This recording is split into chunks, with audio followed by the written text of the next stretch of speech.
Very good afternoon, everyone. I'm really glad to be representing Sree Padmavathi Venkateswara Foundation as a grants manager today.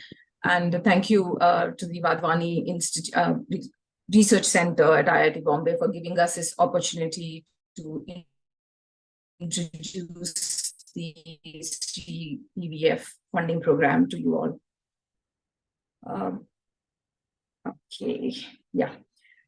So Sree PVF was also established in 2014, just like your research center. It's established by Dr Jagadis and Dr C.N. Rao, both of who are successful medical professionals and alumni of premier medical institutions. Dr. Sudha is a gynecologist by training, and she's a gold medalist from Harvard Medical School. And Dr. C.N. Rao is trained in urology. But despite a lucrative career abroad, they chose to return to India in 1978 and establish a tertiary hospital in the town of Vijayawada in Andhra Pradesh, which was their hometown. And throughout their professional careers, they have been very involved in many philanthropic activities.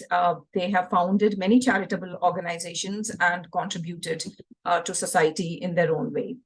And in 2014, they started Padmavathi Venkateswara Foundation, which is dedicated to contributing to nation building by focusing on healthcare, education, innovation, and agriculture. And they have offered a lot of, they've done many different activities under this foundation. It is in 2019 that they established the peer-reviewed funding programs with the view that philanthropists and private organizations also need to contribute to research, science, and technology for the country to develop. It is with this notion that they established the funding program to recognize exceptional researchers with potential to achieve groundbreaking results in areas of critical importance. So the couple are very pious, and they titled the grant program Ramakrishna Paramahamsa Research Grant. There are two streams in this program, Biomedical Sciences and Agricultural Sciences. The Biomedical program offers a 3-year grant of up to 3 crores for bench to bedside research that benefits human health. And Agricultural Sciences stream offers last mile funding of up to rupees 50 lakh over 2 years for translational projects that benefit small and marginal farmers. So the mandate of this program is to support projects that generate knowledge and develop solutions of highest quality, addressing contemporary problems in medicine and agricultural sciences. The focus is on low-cost sustainable solutions that are accessible and affordable to people that need them the most. And therefore, such projects are prioritized for funding. In addition to providing the generous funding, this research grant also provides empowering mentorship.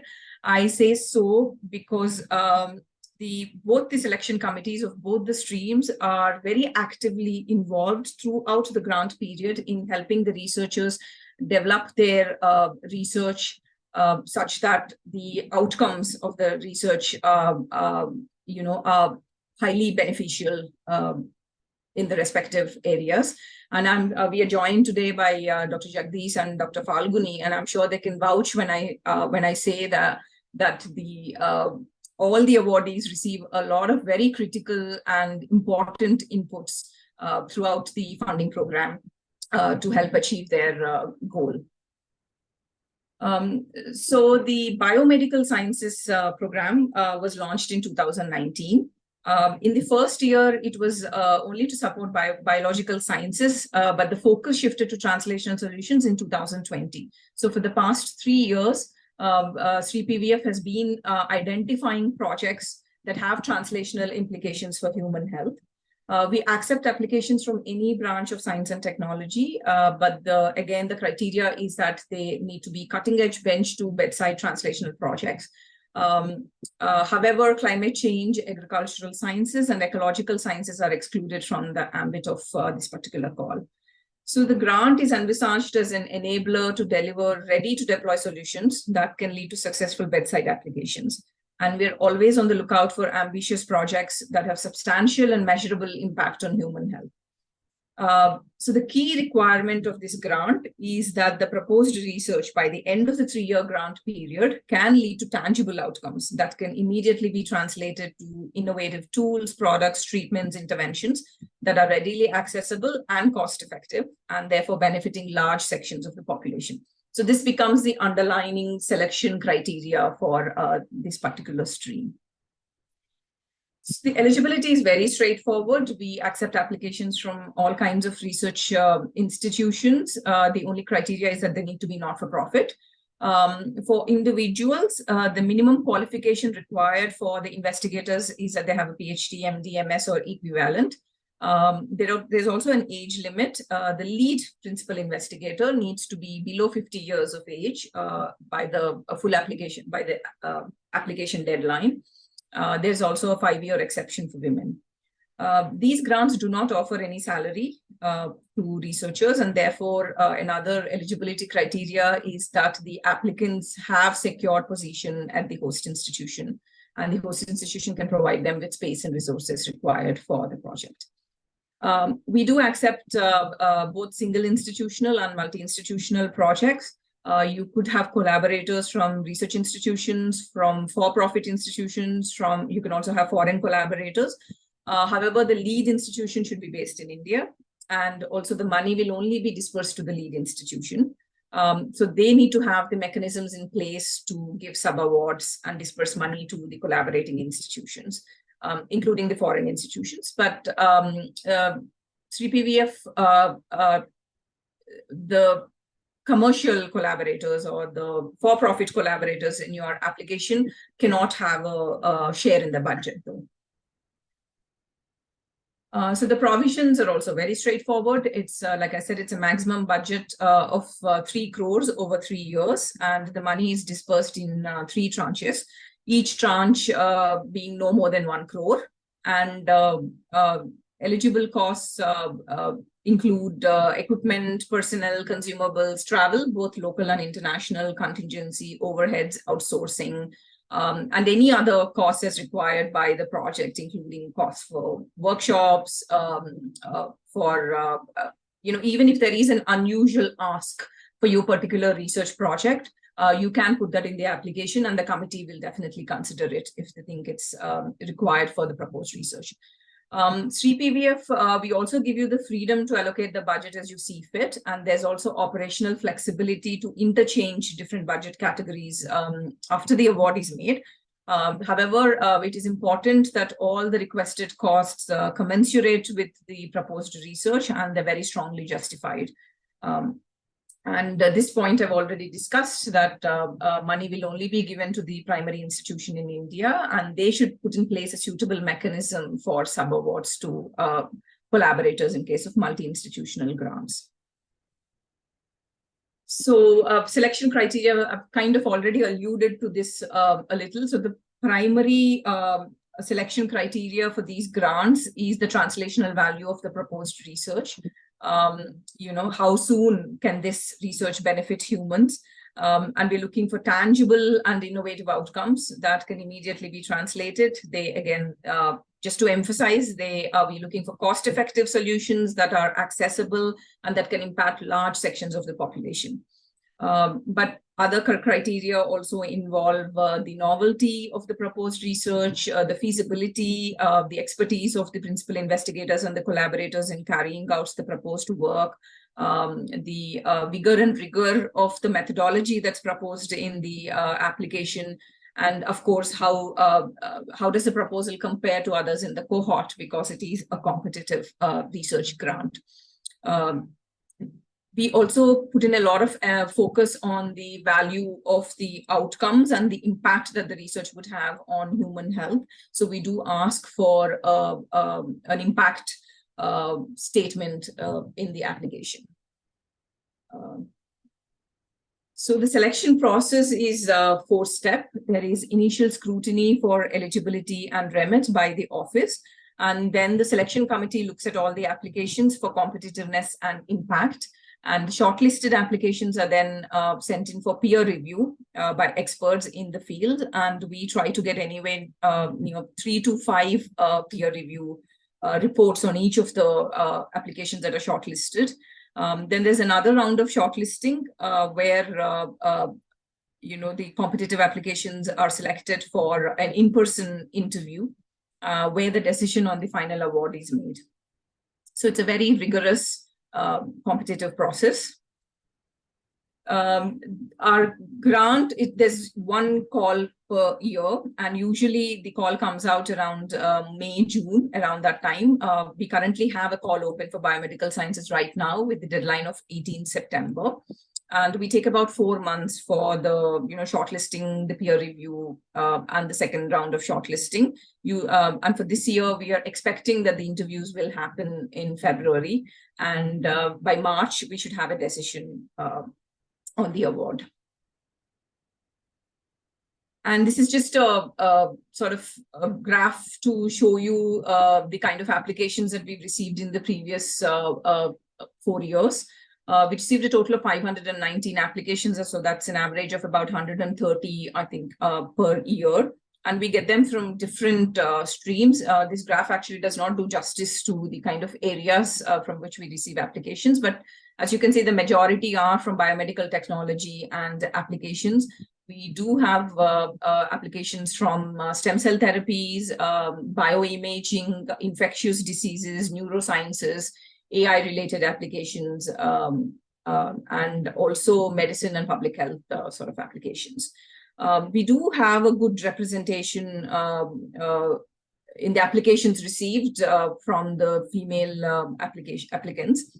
And because of the age limit, we usually have most of our applications come from early career researchers or mid-career researchers. And then if you look at the distribution among the kind of research that is proposed, usually we have a equal distribution between devices, interventions, and diagnostics. So those are the kind of applications that we receive majorly. So these are some of our, all of our previous awardees. In 2019, the grant went to Professor Vidita Vaidya from TIFR Mumbai. Like I mentioned, in that year, there was no focus on translational sciences. However, I would like to mention here that once the focus shifted to translational sciences in 2020, Vidita received a lot of inputs from the committee in sort of trying to see if any of the leads from her research actually have translational implications. And so her project was to study mitochondrial metabolic modulations due to early life stress and ways to revert the same. And I'm very happy to say that she's come to almost the end of her project, and there are some very, very interesting leads for interventions that have, that can be taken forward for mental health disorders like anxiety. In 2020, the grant went to Dr. Vandana Sharma from IIT Hyderabad, and she's building a 3D imaging-based vein intrusion guide system for pediatric and geriatric healthcare. In 2021, the grant was won by a multidisciplinary collaborative team led by Dr. Falguni from IIT Hyderabad again. He's here, and his collaborators are Dr. Sayan and Dr. Vivek from LV Prasad Eye Institute, a clinician and a basic researcher, and Dr. Kiran Bukhara from CCMB Hyderabad. And they are developing a biomimetic hydrogel for the treatment of corneal diseases. And I'm sure Falguni can tell you more about his research and also his experience of applying and being a grantee of Sree PVF. In 2022, for the first time, the committee chose 2 projects for the award. Dr. Akanksha Chaturvedi from NCCS, she's developing a novel high-affinity human monoclonal antibody cocktail for rabies. And the second project that won the grant is by Professor Radhakant Pati from IISc in collaboration with Amrita Institute. And they are working to create a customizable and intelligent artificial pancreas for type 1 diabetic patients, along with a cost-effective insulin pump. So just briefly about the agricultural sciences stream also, because Sneha told me that there are quite a few of you working in this area. So this grant is launched in 2021, and like I already mentioned, it's to provide last mile funding for novel and sustainable solutions that benefit small and marginal farmers in India. And so we are looking for, we support research that aims to improve agricultural practices and promote sustainable solutions. But again, the focus is that these solutions are cost effective and are easily accessible. And there's also emphasis on immediate deployment of the technology solution for the benefit of farmers. I've listed here a few of the possible focus areas, but the list is not exhaustive. And this is also available on our website if anybody is interested. Eligibility is very similar to that of our Biomedical Sciences grant, except that there is no minimum eligibility criteria for the PI. They don't have to have a PhD or an MD or equivalent degree, but they still need to have a salaried position at the host institution, and the age limit is applicable. Again, we do encourage both multi-institutional and single institutional projects. Again, the lead institution should be in India. The only difference here is that there will be no funds for international collaborators, since these are comparatively smaller grants than the Biomedical Sciences stream. So the maximum budget for these is 50 lakhs for each of the grants, and they are dispersed in 2 installments with each tranche no more than 25 lakhs per year. Again, the eligible costs, any research expense that is important for your project can be included. It involves equipment, manpower, consumables, travel. Only difference here is that, again, there's no international travel allowed under this grant. Local hospitality, contingency, overheads. There's also money for field trials, safety studies, outsourcing, training and awareness workshops, review meetings, publications, etc. There's similar flexibility in utilizing the budget that is provided for these grants also. So the selection criteria, like the Biomedical Sciences stream, here also there is a lot of focus on the translational aspects of the proposed research. And the readiness to deploy. Is the proposed technology or research solution at a reasonable readiness level for deployment upon project completion? The other things that are looked at are the scientific novelty and innovation and the relevance to the farming community. How much does the proposed solution benefit small and marginal farming communities? Again, sustainability, cost effectiveness, if the proposed project adheres to green technology principles, and the usual other selection criteria like the expertise of the applicants in fulfilling the project objectives, and if the timeline and budget are reasonable for completion.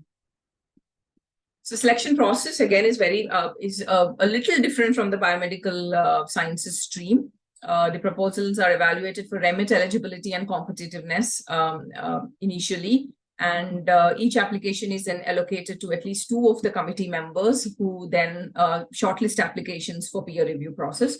The shortlisted applications are then sent out for expert peer review, at least 2 reviews in case of agricultural sciences, and then there's another round of shortlisting again. And the selected candidates are called for an in-person interview where the decisions on the final award are made. So for the agricultural sciences, it's a very short timeline. This competition is usually launched around March, and we only take about 3 to 4 months for the entire selection process. We should have the results by May or June. So we received, again, just a few statistics on our agricultural sciences grant. We received 230 applications in the first 2 years. However, this year we had an overwhelming response, and we received about 184 applications for the current competition. And again, like in the biomedical sciences, we have about 50% of the applications coming in from female applicants, and we get applications from a wide range of areas, and some of which are listed out here. So these are our agricultural awardees. Dr. Jagadis, again, is joining us here. He won the award. He's our very first agricultural grantee. And he's from NIPGR, and he got the grant for his work on developing a novel and cost-effective technology to prevent post-harvest losses of fruits. In 2022, the agricultural grant was given to two applicants, Dr. P. Lavanya Kumari from Acharya in NG Ranga Agricultural University. She's working to build an AI-based modeling for major pests in rice crop to promote a forewarning advisory service. The second awardee for 2022 is Dr. Kaushik Mazumdar from NAFB, and his work is to develop a novel edible coating material for the post-harvest quality improvement of perishable fruit crops. This year, the committee selected three applications for the award. The first one is the application by Dr. Sachin Mandav Gane from VNIT in Nagpur. And his work is to build a valorization of post-harvest agro waste.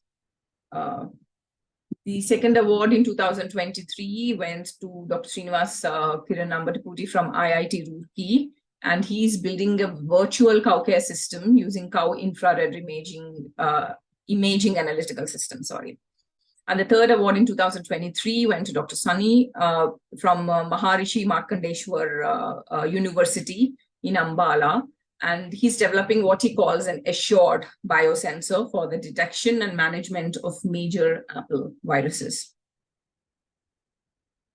So just before I end the presentation, I just wanted to take a few seconds to talk about the latest initiative by the foundation, the Krishnasuda Academy for Agroecology. So our foundation recognizes the importance of rural communities in achieving sustainable development goals, and therefore there's a lot of focus in, we're very committed to supporting projects that empower small and marginal farmers in rural areas.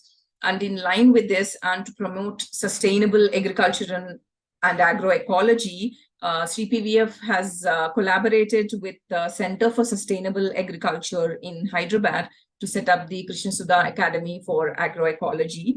And this academy is dedicated to creating a world-class research facility that utilizes agroecological approaches to farming, rural business enterprises, and public policy. And our focus is on developing human resources by building a learning ecosystem for farmers, students, consumers, and policymakers. And these are some of the facilities that are coming up in the center. There will be an organic farm, there'll be biolabs, an incubation center, a seed library, and a curated museum documenting the history and evolution of Indian agricultural artifacts. So we're very happy that that this center is going to be inaugurated very soon in the next 1 month. If anybody is interested to know more about the center, please, you can visit the website. So that's it from me. Thank you very much. And I'd be happy to take any questions. And you can also write to us at these email addresses if you want to get in touch with us later on. Thank you so much. Thank you, Ponnari. That was very useful. And thank you for sharing all this information about the grant opportunities. And also congratulations on the new initiative on agroecology. We are very much looking forward to it. With this, I also welcome Dr. Jagadis and Dr. Falguni to share their experience about this application process, if there are any pro tips that we would like to hear from you. So maybe Dr. Jagadis, would you like to start? Yes, yeah. Thank you so much. Actually, so I would like to share few slides. Most of them are covered by Dr. Ponnari, but I just wanted to share my experience. So I'm going to share some slides along with some key results, how PVF helped me to actually reach farmers and help them with our technology. Okay. Yeah. Okay. So 2 years ago, when Sree Padmavathi Venkateswara Foundation launched a grant, actually we developed already a proof of concept to develop technology to enhance the shelf life of fruits and vegetables. When I saw that grant, and it actually closely aligned to whatever my research interest, what I've been doing, and also they want some solutions for low and marginal income farmers. So exactly, actually, what I invented, actually, the grant also came. That was my luck. And as soon as I saw the grant, I applied for this grant. Okay. So so Sree PVF, actually these grants are very competitive. When I applied, they received approximately 150 applications for the agriculture grant. Even though it was a first launch for the agriculture, but there was a huge response that they received it. So first they usually screen it, and after that there is a high level committee which peer review the proposals, and after that the selected the shortlisted people will be called for the interview. So where I attended the interview. Okay, so very importantly, there are few important steps in which is actually very different from other grants, because there is a huge advantage with this grant. One is that once it is awarded, the sanction order that comes very fast. Within few days, you receive the sanction order, and then subsequently, after filling the information, immediately you receive the grant. So that is the most advantageous in comparison to the other grants, because it is a rapid and the process is very simple. Okay, and second advantage is that in the sanction order there are several heads which you propose it. Okay, and there is a huge flexibility in utilizing the grant. So for example, one head to another head, for example, if you have more expenses are required from in one head, and you can actually change to the other head. So there is a reappropriation is allowed in the grants. And third important thing in comparison to other grants is that every 6 months the committee meets and asked for the progress based on your milestone. And after that, it's a large meeting, but the suggestions, the inputs that they give, these are remarkable. The committee comprised of experts who are actually really have done a lot of field work. They know actually how to actually translate your idea into the product, and how to actually help to reach to the farmers. So these committees gives a lot of suggestions for the improvement of your study, and also for the they give a lot of information, and also they also give connections where you can collaborate with other people in order to get the work done. So these things are actually, so money is not only the matter, but the thing is that you get a lot of expertise, a lot of inputs on your whatever the technology that you are developing. So that is the most advantageous in this grant. Okay, and as soon as the meeting finishes, usually they send minutes, and you can follow up the minutes very nicely. It is recorded, all the inputs and whatever the suggestions the committee give, and we get the minutes. And the next meeting, you can actually update what are the progress you have made as per their suggestion. Thereby, actually, this committee actually drive us. So you have ideas, but you also have a lot of suggestions from other people who have already have huge experience. So you can actually translate that into very good product for the helping the farmers. Okay, so this is the entire process. So this is the most advantageous grant. So far I have received nearly 16 grants in last 8 years. Out of that, this is the very important grant, that even though the money is 50 lakhs, but you can do enormous amount of the work, because the release is very fast, the inputs that you receive and the flexibility that you have. So this is very important grant that you can actually translate into translate your idea into the product very rapid way. So very briefly, I just tell, because our project is actually very important for the farmers, etc. So India is losing approximately 2 lakh crore worth of fruits and vegetables. Among these farmers, they actually produce a lot of the fruits and vegetables, but at the same time, if they are unable to store, these fruits and vegetables are very much perishable. So farmers are losing a lot of income. For example, if you take throughout the supply chain, approximately 50 to 54% of the produce is lost. So why this produce is lost is that as soon as the fruits, if you harvest, they produce a gaseous hormone called ethylene. The ethylene is so rapid, the fruits ripen so fast.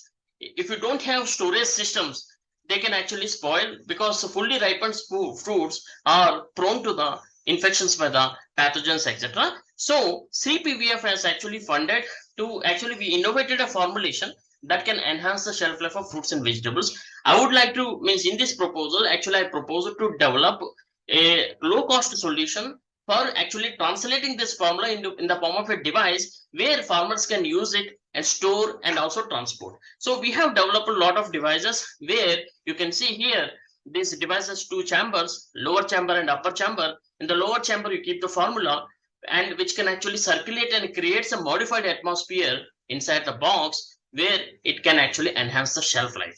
Not only shelf life, but the fruits which are stored in these devices can also have extended actually resistance to upcoming pathogens during the post-harvest storage. So we made several kind of devices, and then nearly 40 different fruits and vegetables we have tested, and this technology is working very, very nicely. And this technology is much more effective than existing ethylene absorbers. Here you can see our technology is much more effective than ethylene absorbers.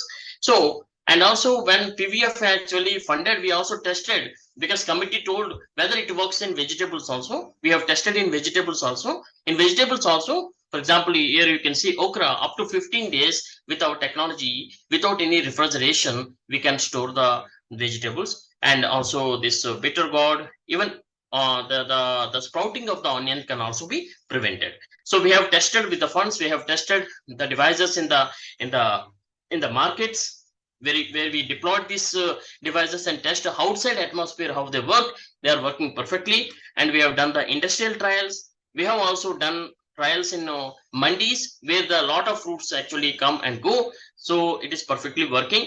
And Sree PVF asked that, so when we have created these devices, PVF committee said that you have to make a low cost devices. Therefore, what we have done, we have developed devices by using recycled plastic, because this is more durable. At the same time, it is also very cost effective for the farmers to use. And by using these low cost devices, we have tested the formulation, and we found there is an enhanced shelf life of the fruits. For example, you can see here up to 10 days you can keep fruits and vegetables very fresh. And we have done a lot of metabolomics. We have also done experiments by checking the resistance of the tomato against devastating fungus, that is Potatis cinerea. And also we have done experiments where sometimes in the summers temperature increases more than 40 degrees, and tested the effect of temperature on our formulation induced enhanced shelf life. And we found even our formulation can also help in enhancing shelf life even at 40 degrees. And Sree PVF mainly also give grant for the awareness program, because once you develop the grant, it is very important that farmers should be aware of this technology. Therefore, what we have done, we have conducted the farmer awareness program in Maharashtra, where these are the guava growing farmers. There are 25,000 acre land in Maharashtra is grown by these farmers for the guava crop. And guava shelf life is very, very low. They are suffering a lot. There was a huge response when we actually created this the farmer awareness program. And then later they have invited us to demonstrate. And Sree PVF also has a frontline demonstration component. By using that grant, we and our team went to Maharashtra, and we stayed near to the fields, and we have conducted these trials in front of them and showed how effective our technology is, how our technology can help to protect their produce, etc. There was a huge response came, and they are actually aware of this technology, and they are very much impressed about our technology. And also, even there's another fruit, I think custard apple. Custard apple is also very much perishable. Even after cutting the fruit, even we observed within 1 or 2 days only it is getting ripened, and they have very difficulties in transporting the custard apple, etc. And we have tested the custard apple with our devices there, and they are very much happy that they could see up to 5 days you can keep the custard apple hard, and so that in the meantime you can easily be transported. And also we have also developed a device for the transportation, which we have shown to the farmers, etc.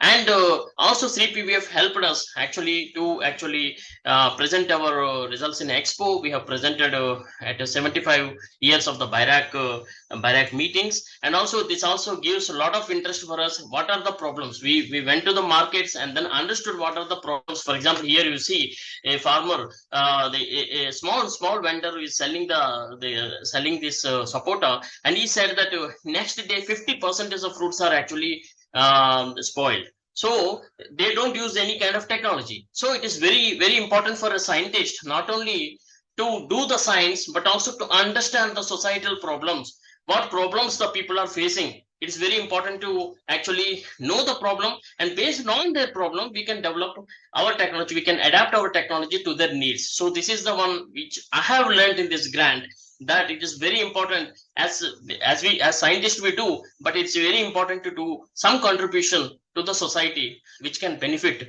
the low and marginal income farmers and also small vendors, etc. So these are the outreach programs we have conducted. We have conducted radio programs on it. We also went to the fields. This special kind of banana, which is Nanjangud banana, we developed a technology to enhance the shelf life of these fruits, etc. And Sree PVF not only recently also organized a meeting, and it was very good. Actually, we met all the committee members physically and interacted. And also this award was presented by our Science Minister, Shri Jitendra Singh Ji. And because of the Sree PVF, whatever we do, these technology, whatever is developed, it attracted a lot of attention throughout India. Lot of newspapers, etc. They covered our technology, etc. And even Doordarshan also broadcasted our innovation at Navabharat Kisan program, etc. We also registered a startup, Fruitech Private Limited. With the startup also, we are developing further technologies to actually reach throughout the supply chain, etc. And also, after registering startup, it was so impactful. We received National Startup Award in January, and because ours is means there were 3 agriculture startups in India received a National Startup Award. We are proud to say this PVF contribution was enormous in order to get this award, etc. So I am very much grateful to Dr. Sudha Garu, Dr. Nageshwara Garu for their generous support, for supporting us for this very good cause, and also for developing our technology to reach the farmers, etc., which is very impactful. And also because of their contribution, also I received UK India Achiever for honors at UK Parliament in January, etc. So I thank Sree PVF Foundation, and this is not only the grant, the support, the advice, everything that you get, it is completely packed with numerous things, where whatever your idea, that can be translated into very good way, where the farmers, low and marginal income farmers, can get benefit. So I am very much grateful to the Sree PVF and also the grant managers, etc. Dr. Ponnari also for excellent support during the grant. Thank you so much.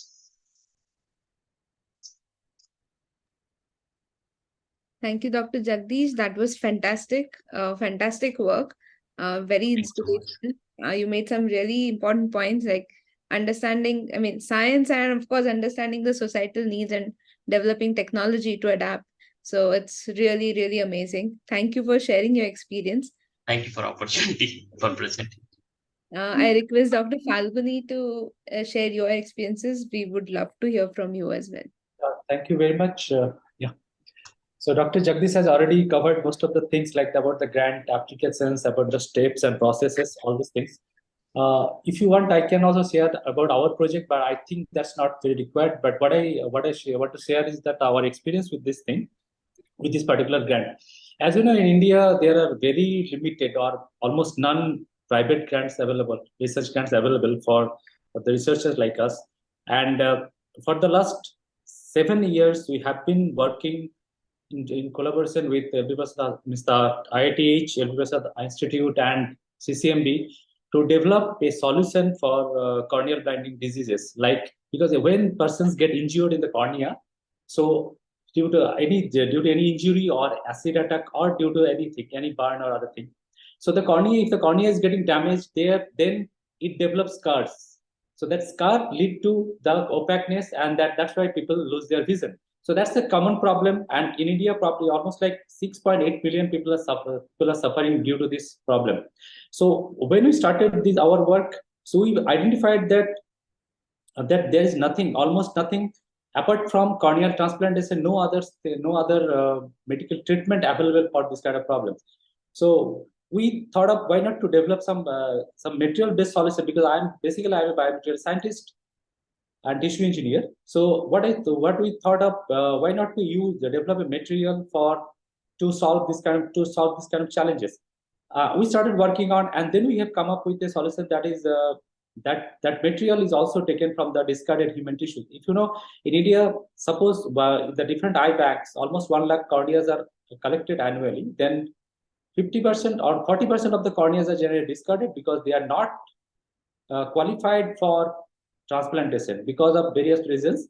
So these corneas are just discarded, or use certain, a very less fraction of that are being used for researchers. So what we thought, why not to collect those corneas and use develop a material from that, because our interest, our technology is mostly the biomimetic technology.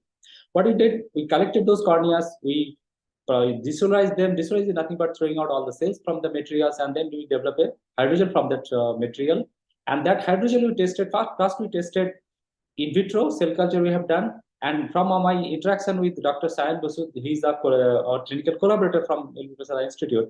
So I understood that whenever we try to culture the corneal keratocytes, that is the corneal fibers present in the stroma, they lose their phenotype and this thing, and they become myofibrous if we want to culture them outside. So there is no way we can do that.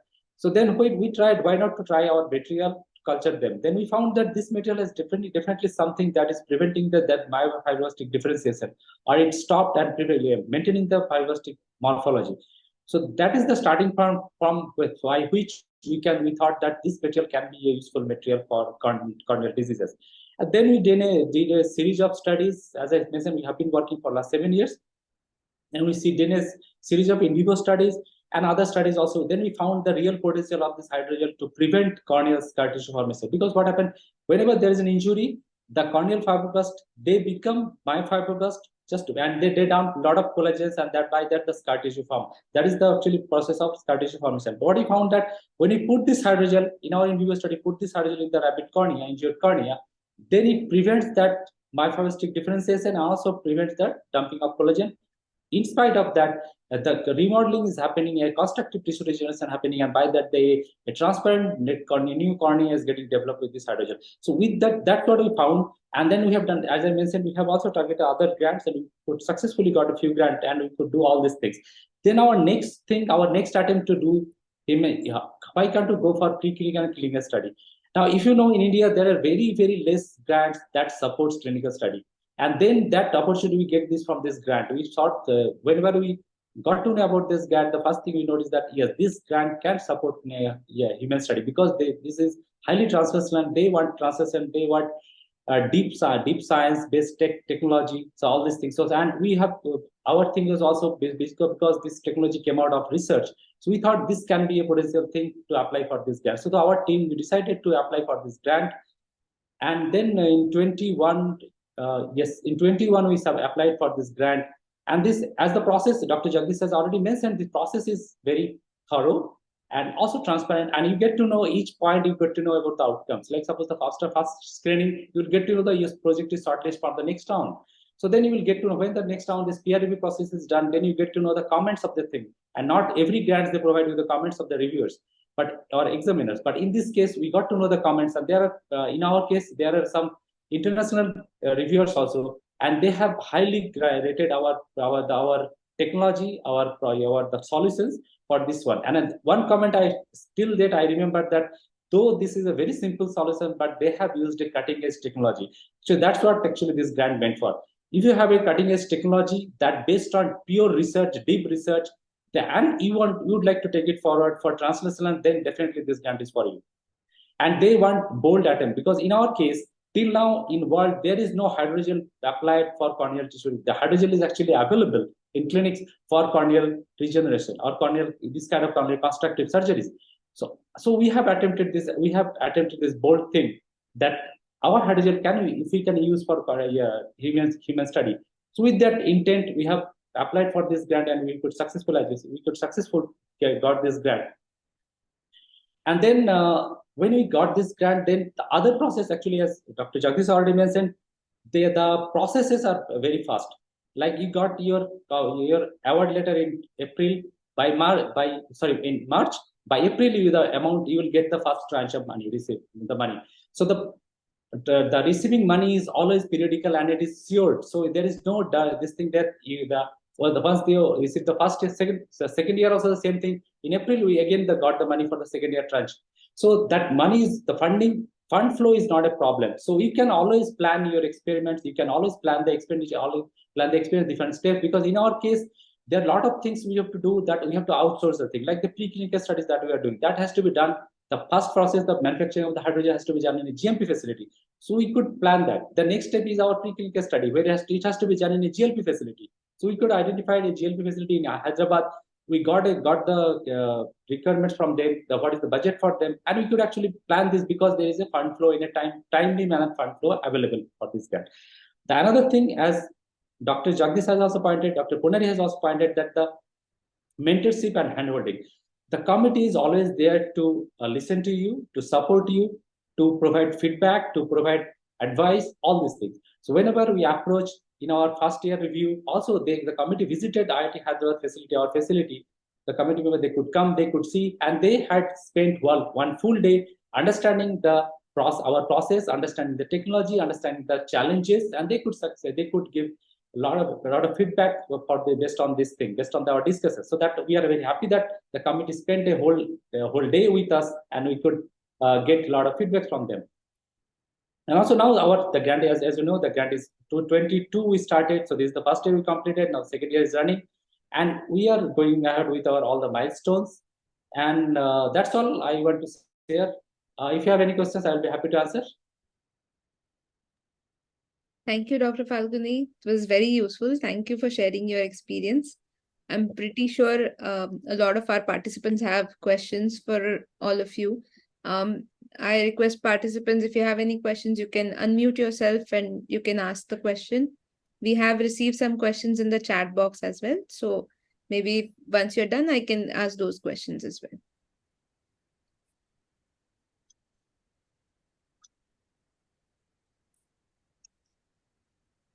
Can I ask a couple of questions? I had put it in the chat box as well. So one question Devjani already answered, which was whether a pre-application was required, like the short format preliminary application, but it seems that's not required. You just submit a full grant application directly, right? Yes, that is true. Yes. And my second question was, because there is now a translational emphasis for these applications, how mature does the idea need to be?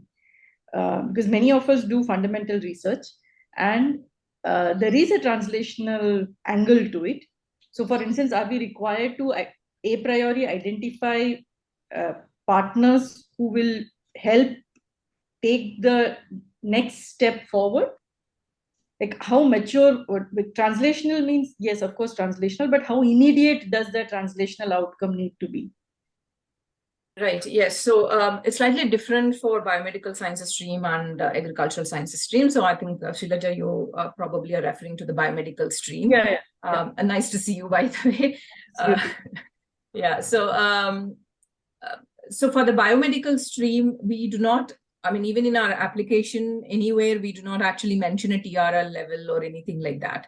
That is precisely for this reason, because different technologies and different solutions will take different amounts of time to be translated into the market, I mean, for them to be commercialized.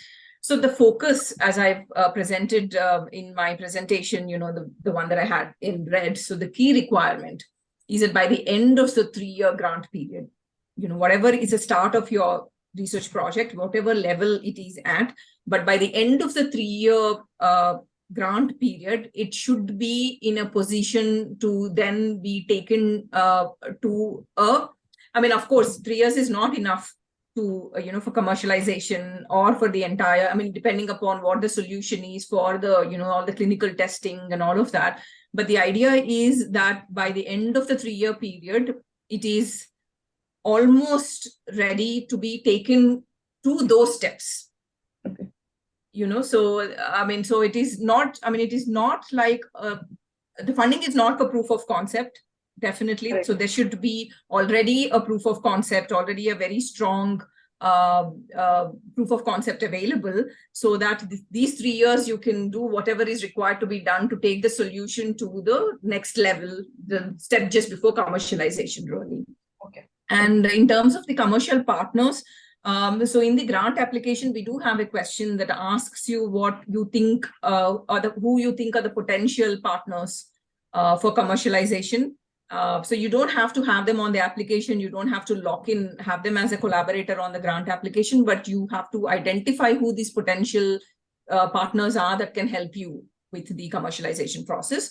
And we also ask you what are the downstream steps at the end of the grant period with the outcome that you're proposing from this research. What are the different downstream steps that are required for you to take your solution into commercialization? Okay.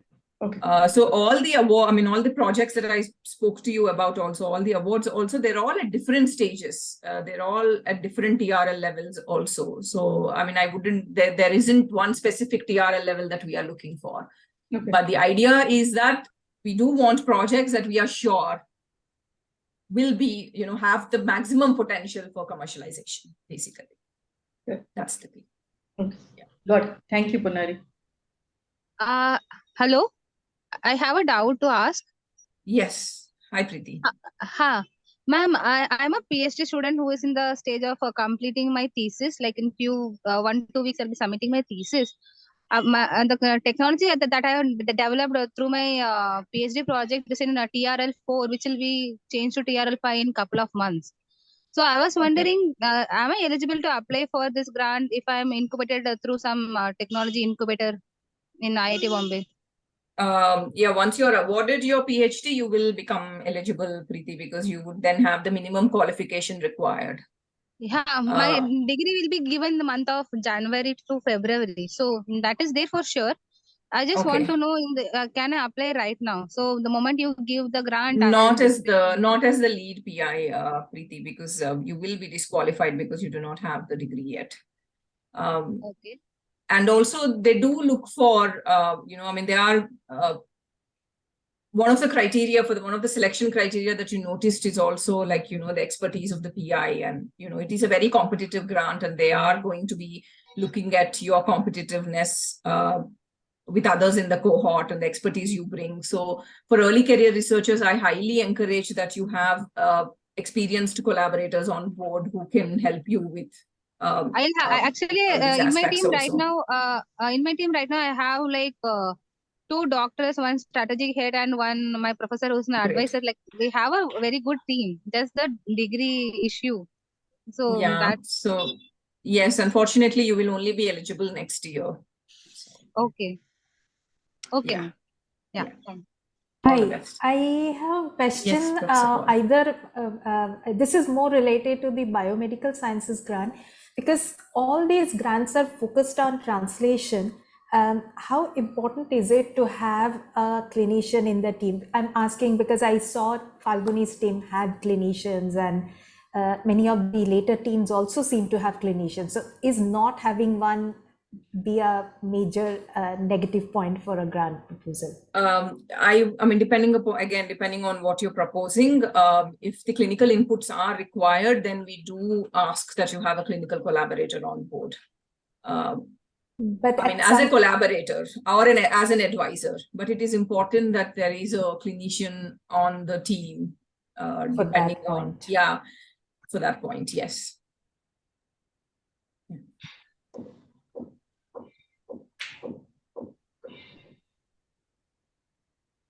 Any other questions?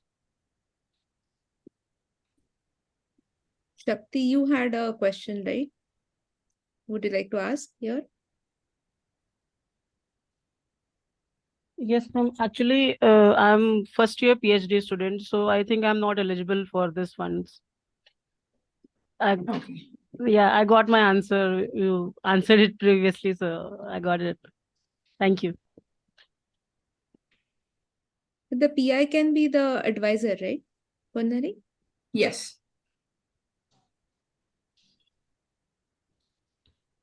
I actually had a slightly, I had a question, but I'm sure Jagdish's presentation has answered that it is possible to have a small component for outreach activities in the grant, is it? Like, so absolutely. That's good to know. Okay. Yeah. Yes, in our case, the component is approximately 10% component is outreach and farmer awareness program and frontline demonstrations, etc. So it is so important, component, and for depending on the project.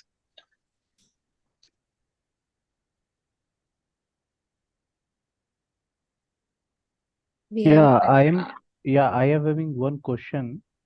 suppose in a situation like I am an internal postdoc fellow and my tenure will also get over in the next month. So, and Okay. I might also get shifted into an innovation hub. At that time, I will be I will be under a profitable thing, but this grant basically supports non-profitable organization. So I had this question like how to proceed in that kind of sense, like if it is a total academic collaborative project. But under you said that no money will be given to the non profitable. Yes, because Sree PVF itself is a not-for-profit organization, and therefore, in order to, we are only allowed to give funds to organizations that have the ATG certification, basically. So in that case, I would suggest that you have a collaborating academic institution as the, as a lead organization that can help you with the grant, and you could be one of the co-investigators and Okay. collaborators. Of course, with no money components, all the research will have to I will happen not be in- the primary investigator, means I will be Yes. the co-collaborator. Okay, got it. Thank you. Exactly. Yeah. Ma'am, I have one more doubt. Yes. I'm Preeti. So Preeti, I was hi, yeah. wondering, can I ask my sir to apply for this as a PI initially? Then once my degree is awarded, can I take over the project if that's okay? As an individual. I mean, even for co-PI, you have to have a PhD, even to be a co-investigator. Okay. So that's the minimum qualification required. Okay. Yeah. Yeah. Yeah. Thanks. But in case of some Shakti, I think, I mean, you could have your advisor as a principal investigator and then, perhaps apply this year if you're very keen, and with him as the principal investigator. I was That- why the question is that my sir will be retiring in a couple of years. I see. Okay. Okay. So So he may that not even case- fit the age criteria. Yeah, Probably. that is it. Okay. Okay. Yeah. Thanks. Ponnari, can you tell us a little bit more about this downstream plan as to what do you expect in the application? Like, does one have to have a year-by-year plan, have identified something or such regulatory approvals needed, etc.? Or Yeah, exactly. Like what kind of regulatory approvals are needed? What is the timeline that you're looking at? How long do you think it will take for you to complete all the steps that are involved in before you take it to commercialization? So again, depending upon the product, that's going to be very different, right? I mean, so in case of Falguni, for example, I mean, theirs is they need to do clinical trials and all of that, and they have lots of regulatory approvals that are required, and therefore, what does that look like, and who are the partners that are going to help you with all of that, and how soon or how long before the product can become available in the market.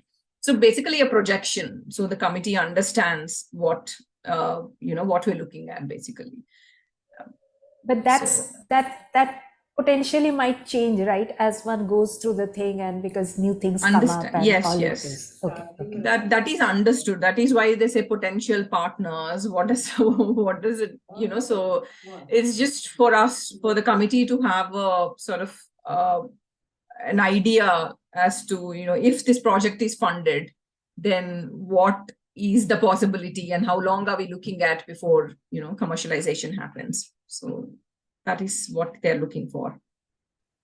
So this will be applicable even for the ethical clearances, or do they need to have it while applying for the grant?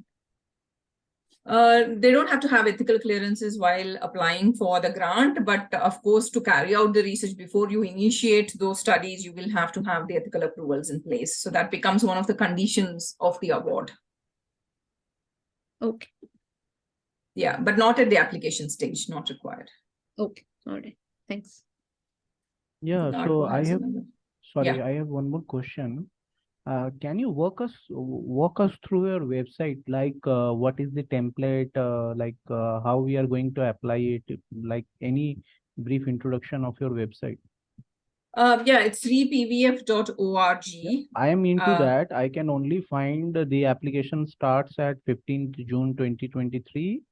Shortlisting of in the biomedical. Okay, so if you actually click on the home page, Okay. under latest announcements, the second announcement is the biomedical competition call. And you click on that, and there you have the form that you can download. And the Also- form has all the questions. Yeah. Thanks, Ponnari. So, and Arghya, if you share your email address, I can share the templates with you. Okay, great. Thank you. You can just drop your email address in the chat box so that I can take it from there. Yeah, actually, it's there in the same page. Page also actually, Falguni, how to yeah. apply if you scroll Yeah. down. Yeah. Yes. Okay. Any other questions? Actually, the presentations they really answered a lot of the questions that I was actually writing down, and then I could get my answers. So your presentation and the experience that Jagdish and Falguni shared were actually very, very detailed and very useful to know. So, yeah, thank you for the opportunity, and any questions that come up, please write to us. Always be happy to, answer. So, and thank you again for the opportunity. No, thank you, Ponnari, and thank you, Dr. Falguni and Dr. Jagdish. This was really insightful. We learned a lot about the opportunity and what comes after once you get the grant. So this is exciting. I'm pretty sure this information is going to be a great resource for our faculty members here. So on behalf of all the participants, I want to thank you all. Thank you very much. So, yeah. Thank you very much. Thank you. Thank you for the opportunity, and thank you, Jagdish and Falguni, for agreeing to do this on a short notice. Thank you. Very inspiring, both of you. Thank you. Yes, thank you.